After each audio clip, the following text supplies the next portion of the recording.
Hey everyone, it is Monday morning. It's completely quiet around here.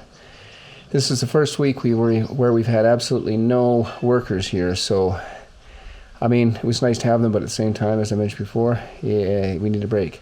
Anyway, today I am going to be working on a pump here. I'll just show it to you. This is our pump. It is a pedrollo made in Italy, as you can see there. It's a DGPED5.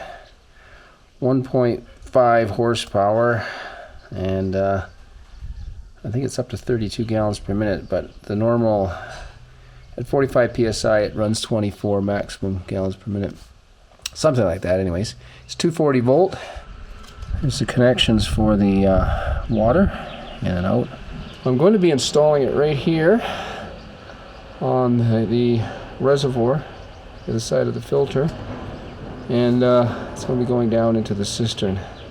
I'll be climbing into the cistern at some point today as well. I just need to establish exactly where I want this pump before I can start cutting lines, etc., etc. Okay, so that's what I'm up to today, and we'll see how it goes.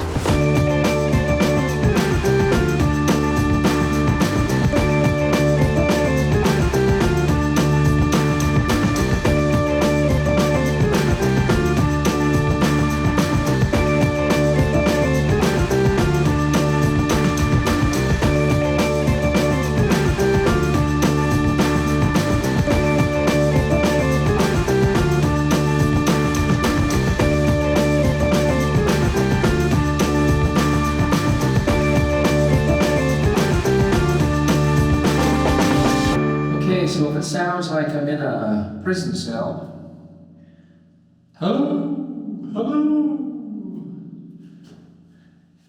I'm actually in the cistern.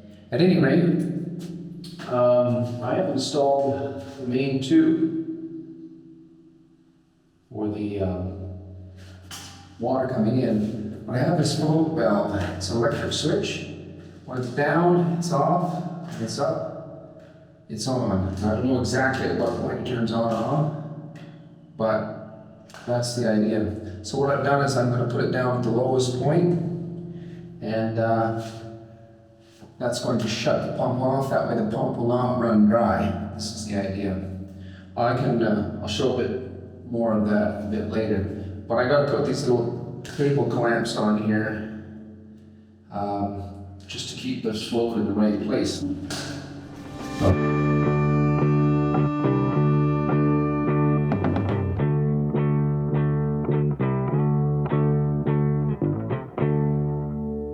Okay, so there you can see the bottom of the pipe going in. And it is about 6 inches from the bottom. The filter cap is about 4 inches, and the suction inlet's about 6 inches. And then the float is just about above that, so that the float will shut off before we reach the end of that suction limit. And I've put the weight actually closer to the bottom. If I can just demonstrate that here, so that when this raises up, it will basically be on always, all the way up to the top somewhere. The shut off will be manual. It will be hooked in here. And that is what I'm going to do now.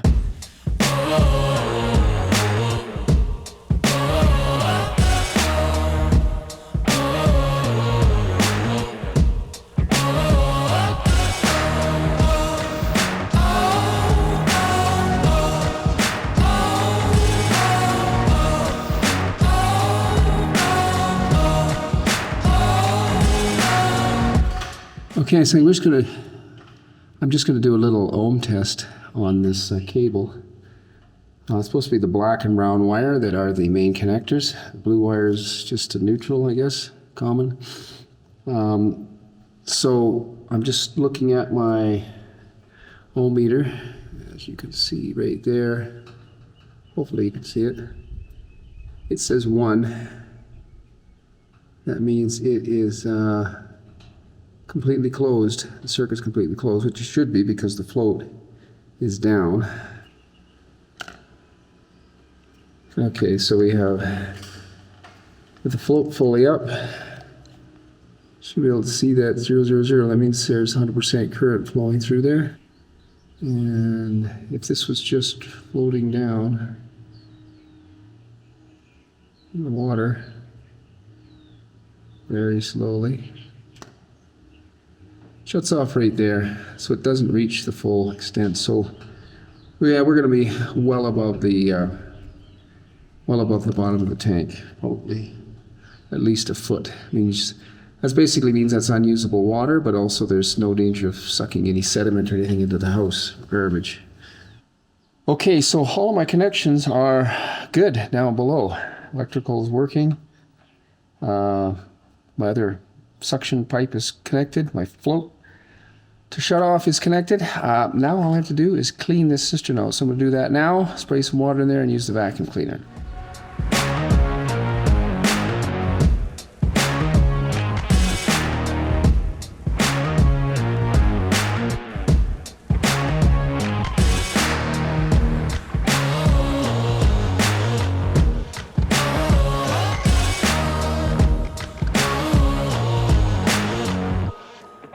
Hey, good morning everyone. It is Tuesday, another beautiful day here in Malacatos. Today I am going to be working on the electrical. Yesterday I got the cistern connections in the cistern done, and so now what I have to do is connect up the light, or have to connect up the electrical in order to be able to run the pump. So we do have some water in there now, enough to run the pump. They shut the water off last night, and what happened was we drained the water out of our blue tank up on the roof. Everything drained down and through the filter. So we're going to have to work out a way of automatically shutting that off so it doesn't happen again. So this morning we have absolutely no water, not a single drop except what's in the cistern. So the faster I can get the pump hooked up and get things working, the better. But it's a long process. I have to run an electrical line from inside the breaker to this box, and then up and all the way down the roof to the other end to where the pump is going to sit on the other side of those tanks.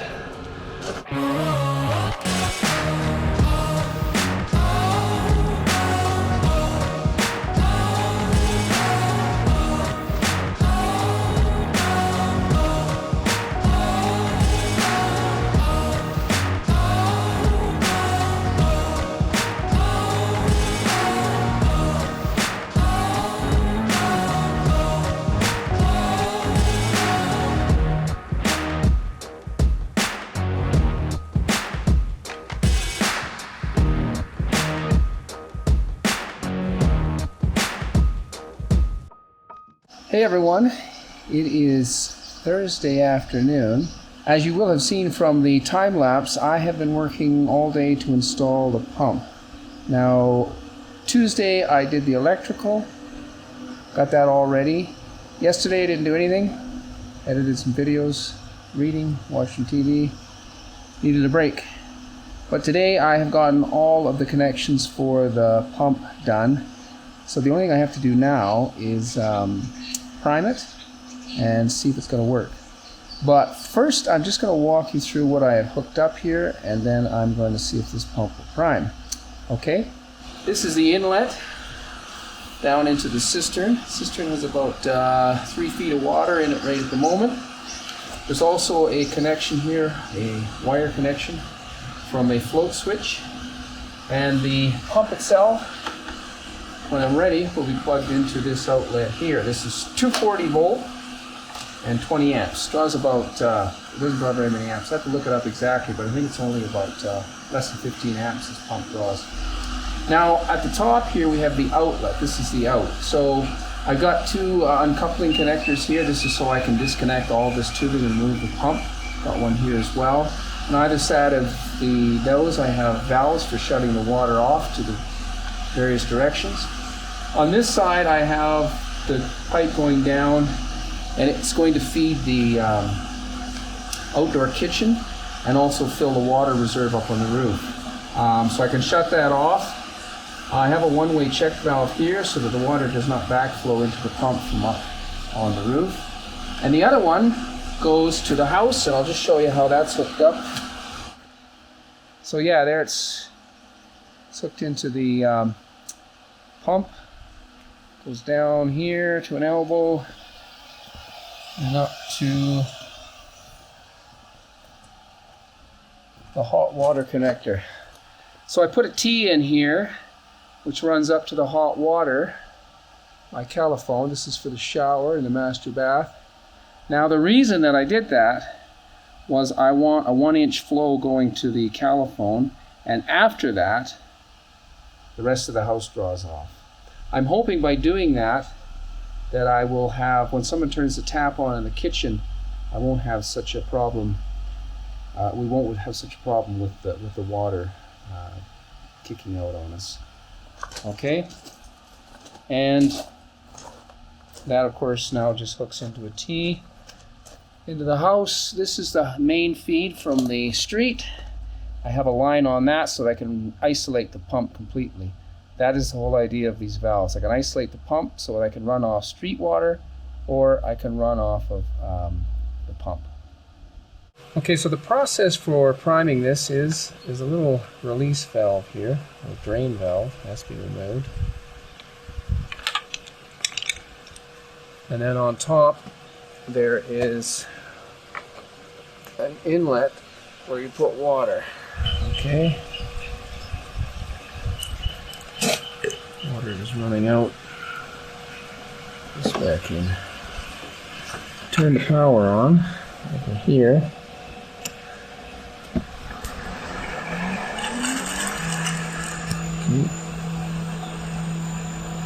I don't know if you can see it in the camera, but I got a green flashing light here. Well, just to let you know that the pump is working. That's what it looks like when it's working. The lights are going in a circle. You can hear it running. You can also hear the water running into the cistern. And I got a few leaks here and there that I'm going to have to address, very small ones. But we'll deal with that a bit later. So the water's coming out here from our cistern now, 45 psi. Okay, so as you saw from that earlier clip, I was trying to prime it. I did follow the procedure correctly, but it would not work. Absolutely would not work. I sent messages to the people who sold me the pump, trying to figure out what was wrong. Found out that the little button in the middle here, I'll just show it to you. Okay, this little button in the middle, the on-off button. There's also another on-off button on the side, but this is the on-off button. I assumed it would reset every time you reset the other main switch, but it doesn't. This was turned on, and so every time I turned the other switch on, the main switch on, the pump would start working.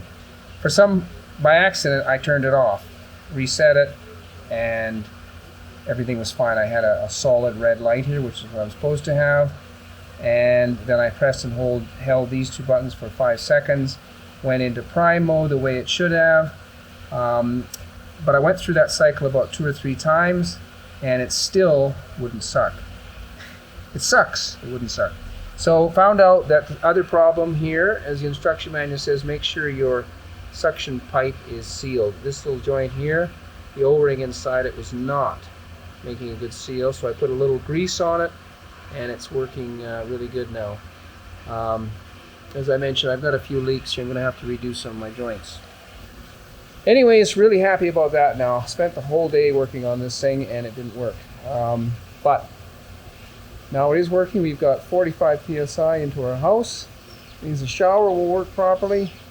And we have a reserve. We're building up a reserve. The water has been running all day through our filter. And I noticed today as well that the water coming in from the city, or whatever you call it, the municipality, is quite dirty, cloudy. They put chemical or something into it. That's the reason we have a filter. Okay, I'm so happy today that things are working finally. On to the next project. Thanks for watching. We'll talk to you later.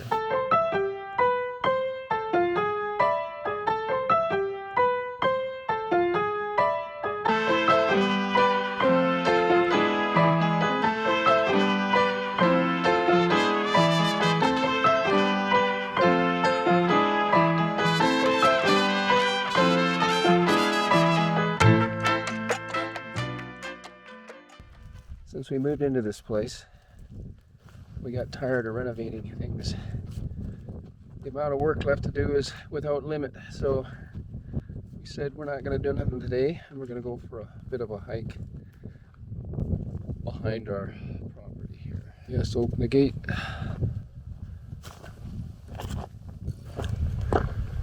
Not a great day today. Very cloudy. There's a view of our house. A little higher up on the hill. So we really don't know where this road goes. That's why we're going up here to find out. I don't know if you can hear that, but somebody over there is working with a chainsaw. Oh, wait a minute. Look at over there.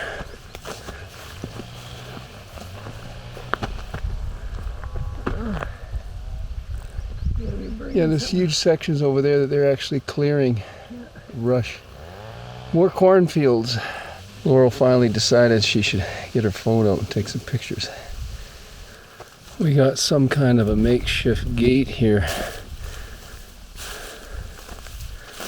Seriously?